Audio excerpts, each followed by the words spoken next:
Assalamualaikum warahmatullahi wabarakatuh, teman-teman sekalian, saudara-saudara sekalian. Semoga kita semua selalu dalam lindungan Allah Subhanahu wa taala, serta kita semua selalu dilimpahkan rahmat, dilimpahkan rizki oleh Allah Subhanahu wa taala.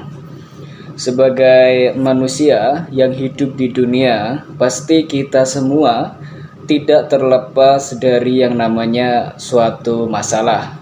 Semua manusia yang hidup itu pasti memiliki masalahnya masing-masing.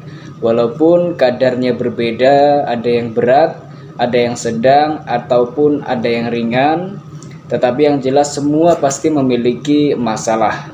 Ada manusia yang dia memiliki suatu masalah, namun masih bisa menyelesaikan permasalahannya tersebut. Dia masih bisa mikir sana, mikir sini, bergerak ke sana, bergerak ke sini untuk menyelesaikan masalah dan akhirnya ketemu jalan keluar dari permasalahannya tersebut.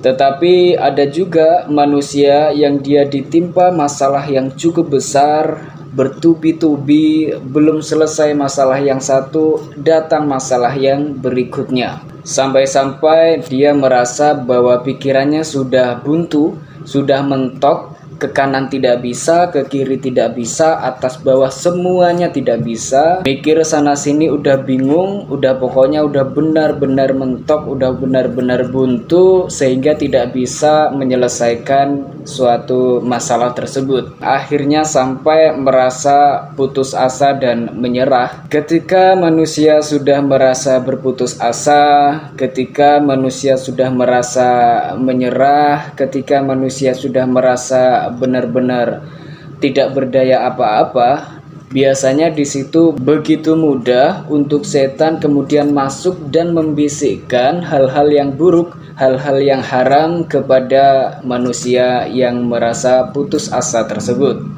Dan bisa saja manusia yang mendapatkan bisikan buruk itu akhirnya terbawa ke dalam kesesatan-kesesatan, keharaman-keharaman yang dibisikkan oleh setan. Makanya tidak heran kalau kita menemui ada orang yang sampai kemudian bunuh diri, ada yang melampiaskan kekesalannya dengan bermaksiat dan sebagainya. Maka bisa jadi itu adalah dampak atau akibat dari orang-orang yang memiliki masalah, merasa tidak punya jalan keluar, merasa pikirannya sudah buntu, sudah mentok, akhirnya putus asa dan melakukan hal-hal yang haram tersebut. Sebagai umat muslim, kira-kira seperti apa cara kita untuk menyikapi kebuntuan pikiran tersebut yang diakibatkan permasalahan yang datang secara bertubi-tubi? Sebagai umat muslim yang taat, ketika memang kita berada di posisi yang sangat-sangat mentok, sangat-sangat bingung, sangat-sangat buntu, kita tidak bisa lagi berpikir apa-apa tentang jalan keluar terhadap permasalahan yang kita hadapi, maka salah satu hal yang perlu kita lakukan adalah mengingat kembali dosa-dosa yang pernah kita lakukan, mengingat kembali kesalahan-kesalahan yang pernah kita perbuat. Karena bisa jadi permasalahan-permasalahan yang hadir di dalam hidup kita itu disebabkan karena dosa-dosa yang pernah kita lakukan, disebabkan karena kesalahan-kesalahan yang pernah kita lakukan. Maka ketika kita merasa banyak sekali masalah, banyak sekali persoalan-persoalan yang begitu rumit dalam kehidupan kita, maka boleh jadi itu merupakan peringatan atau teguran dari Allah Subhanahu wa taala. Supaya apa? Supaya kita sebagai manusia ini bisa introspeksi diri. Maka mengingat kembali dosa-dosa yang pernah kita lakukan itu menjadi penting. Setelah kita ingat, setelah kita renungkan kembali kesalahan-kesalahan apa, dosa-dosa apa yang pernah kita lakukan, baru kemudian kita beristighfar, meminta ampun kepada Allah Subhanahu wa taala.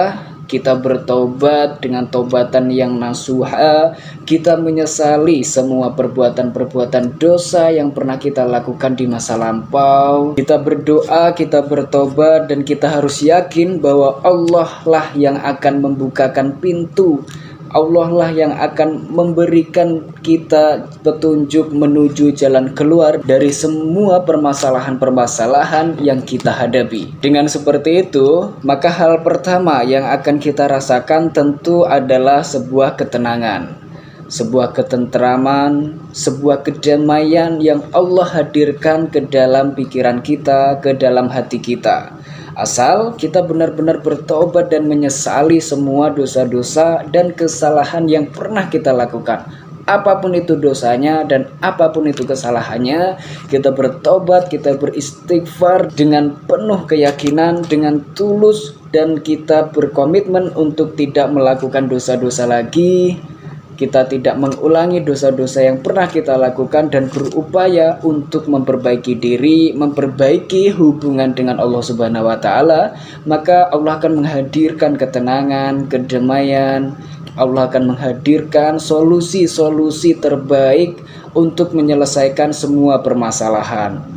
Dengan begitu insya Allah semua masalah yang kita anggap rumit, maka itu akan selesai satu persatu sehingga kita terbebas dari semua permasalahan. Maka bertobat itu merupakan jalan yang paling ampuh yang bisa kita lakukan sebagai umat muslim untuk mengatasi semua permasalahan-permasalahan di mana saat kita benar-benar merasa hampir berputus asa. Maka buat teman-teman yang mungkin di luar sana sedang banyak permasalahan, sedang banyak persoalan-persoalan yang hidupnya lagi kacau balau, nggak tentu arah mau kemana, masalahnya nggak selesai-selesai, coba introspeksi diri, kemudian beristighfar kepada Allah Subhanahu wa taala, perbaiki hubungan dengan Allah Subhanahu wa taala, ditingkatkan lagi ibadahnya, ditingkatkan lagi kedekatannya dengan Allah Subhanahu wa taala. Dengan seperti itu, insya Allah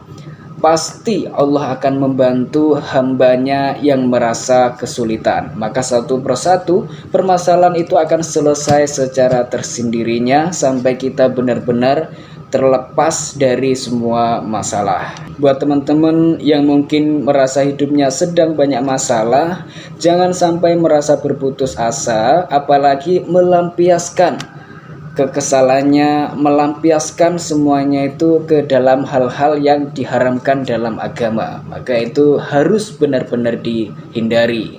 Sebaliknya justru harus semakin berusaha mendekatkan diri kepada Allah Subhanahu wa taala. Semoga apa yang saya sampaikan dalam video ini bisa bermanfaat untuk teman-teman semua, bisa bermanfaat untuk saudara-saudara semua, dan bisa menyadarkan kita semua untuk selalu bertobat dan beristighfar kepada Allah Subhanahu wa taala. Terima kasih. Wassalamualaikum warahmatullahi wabarakatuh.